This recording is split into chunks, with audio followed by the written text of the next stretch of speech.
Today guys, we're going to be tearing down my 2002 Honda 480X and we're going to be pulling the motor and taking the top end off in today's video. So basically I just got it back fixed, so I've only ridden it for probably a couple weeks now, and I was riding it a couple days ago and was going up a hill, shifting from first to second, and messed something up with my transmission. It like wouldn't drive anymore. I don't know, it was all sorts of weird. This is what broke off. You can see it's like a gear with 2 grooves in it. I originally thought it was the clutch, but see, I pulled off the cover already, and this was sitting right on the bottom right there. But all the gears on the back of the clutch are fine. These gears are all fine, so it had to come from over there on the transmission side. But today we're gonna tear this thing down, get the motor out, and most likely the top end off. And it's been kind of rainy, so we're going to be doing it in the shed. There's not a lot of room, but I got all the tools I should need. Ignore the mess. It's kind of messy. I've been doing a lot of stuff in here recently, but yeah, here's the old top end that just got replaced. See, this is the intake side. Dirt must have got in there because front a little scratched, but that side's way worse. Get some light on it. Yeah. Cylinder's also pretty scored. So, but yeah, I'm gonna get that pulled in here. Just start out by taking off the plastics, removing the exhaust, and then start pulling the motor. All right, so we got it pulled into the shed. I think we got just enough room in here to do it, but this ain't really gonna be a tutorial. I mean, it'll kind of be a tutorial, but I'm not the best at explaining it, and I know there's way better ways. But this is just gonna be showing how I do it. But first, we're gonna start by ripping off these plastics, which I did a terrible job cleaning. You just need 10mm wrench, a ratchet with a 10mm socket, and 8mm. And you can take these plastics off pretty easily. So let's get to that. The tools I'm using I got from Harbor Freight. I got this socket set for like, I think 60 bucks. It's got like everything you need. It's got 3 ratchets, basically every size you'll need for a 4-wheeler. And then in the toolbox, I just got some other tools that, you know, you need for working on these things. But 150 bucks will basically get you everything you really need to work on them. But I'm gonna have to buy flywheel puller and splitter to split the cases, because I have to get into the transmission. That's for the next video, so let's get to it. Camera angle's not gonna be the best, but it's pretty obvious how you take off your plastics. Just take your plastics off, set them off to the side, and then I have a bolt here, and then there's 2 clips here, 2 more clips up there, clip there, and I have a zip tie on that side because it's stripped out on the frame. But I guess we'll start by taking this out. Let's grab your small sized, grab your 8mm, and get to cracking.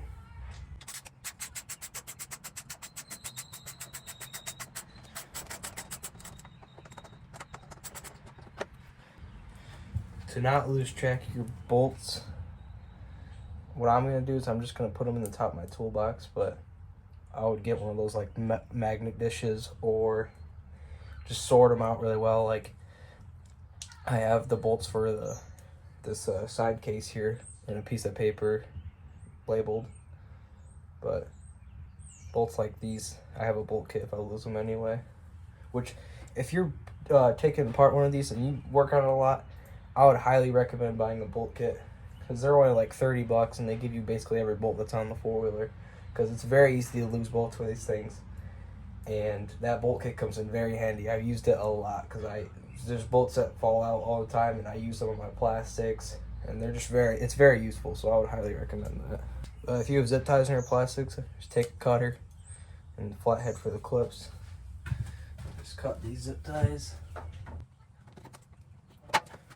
And then these clips, just take your flathead. You don't have to watch me like I did. I just had one of these though. Got rid of this one. Now we got two more clips, and then we got a bolt on the front.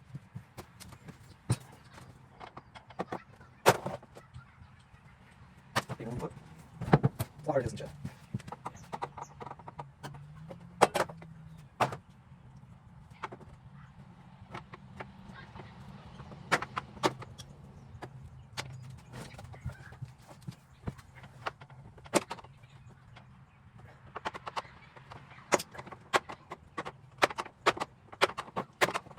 Sometimes these clips. Come on. There you go. That's good enough. So once you get your rear plastics off and your side plastics off and all the clips removed, right here, there's a plastic mount, just an 8mm bolt, and then up underneath here, plastic mount, and it's just at 2 10mm. You need a wrench and a ratchet, and take that off, do it on both sides, and you can slide your front plastics off. So now you got your front plastics all unbolted. We're just gonna turn off our gas, and then we're gonna unhook it from the carb. So we're gonna turn off our gas, like right there. Rip off our gas line. You're gonna take off your gas line, and then slide your whole gas tank back out. Mine doesn't have them, but sometimes there's bolts up there. Mine don't have those bolts, and there's also maybe some clamps here, but mine's just floating around, so take that out. And then we can slide our plastics forward, and we can get down to the motor and start taking it out.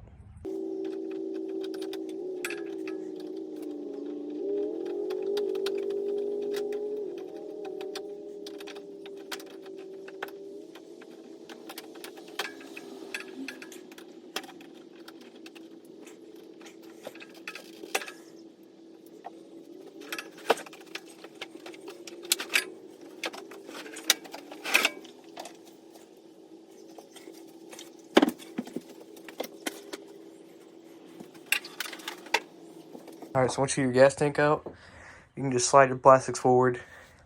If you want to, you can unhook all those wires and take it off, but personally I don't do it because it's just makes it harder. It's just more time consuming. So from here, I'm gonna disconnect the carb, and then I'm gonna start taking off the exhaust. But also I'm gonna move outside because it stopped raining and it's very cramped in here. So let's do that. Alright, that's way better. So now we're gonna disconnect the carb, which all you need is a flathead, loosen up that hose clamp, take it off the air box. You don't have to disconnect the throttle cable. I'll just set it up there out of the way, but if you want to, you can. It's pretty simple. You get that off, and then from there we'll start take off the sprocket and the chain, the shifter, and the exhaust. And once you get all those out, we can start pulling the motor's mounts and get this thing out of there.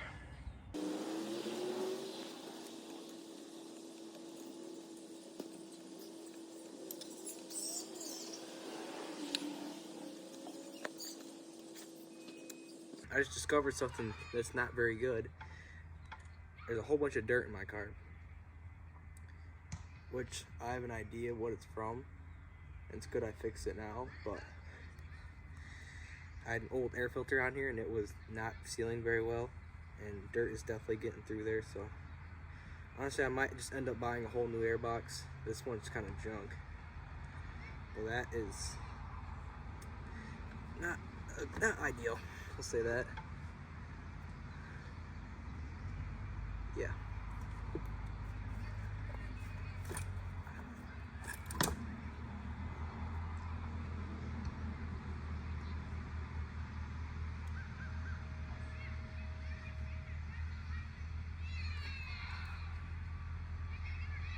Backside looks clean though. Also, all that looks clean in the motor, so Might have been okay.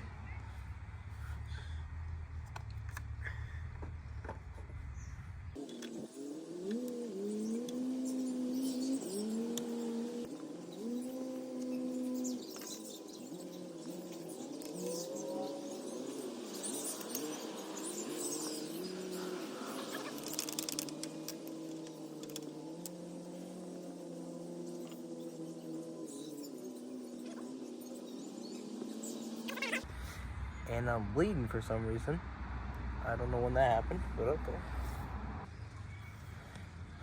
So this was just in the exhaust, for the exhaust stud, and this is not even close to what's supposed to be, and it's all bent and cross-threaded. Oh, Jesus.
Alright, that took longer than expected, but I got exhaust out, sprocket unhooked. I couldn't get the sprocket out, but I'm not worried about that because I'm going to pull it out on the right side anyway, so.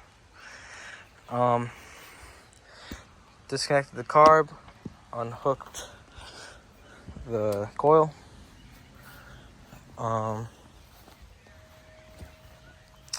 Let's see, everything else, that's basically all I did. Also unhooked that line, but as you see, it's raining again, so I really don't want to have to go back in there, but looks like I'm gonna have to. But actually, I think I'm just gonna push inside and go inside for a little bit, and I'll get back to it once this rain stops. So I'll see you then. So I just looked, and it's gonna rain the rest of the day, so I think that's gonna be all for today's video. Made a good amount of progress. We got exhaust off, plastics off, carb unhooked. Basically got it ready to pull the motor. All I gotta do now is take the motor mounts out and get the motor out. So that's all for part 1. In part 2, we'll pull motor and take up the top end. And then eventually when part 3 comes along, we'll be splitting the cases probably. I'm doing whatever else has to be done, fixing the gear. But yeah, that's all for today. Thanks for watching. Like and subscribe, and I'll see y'all in the next video.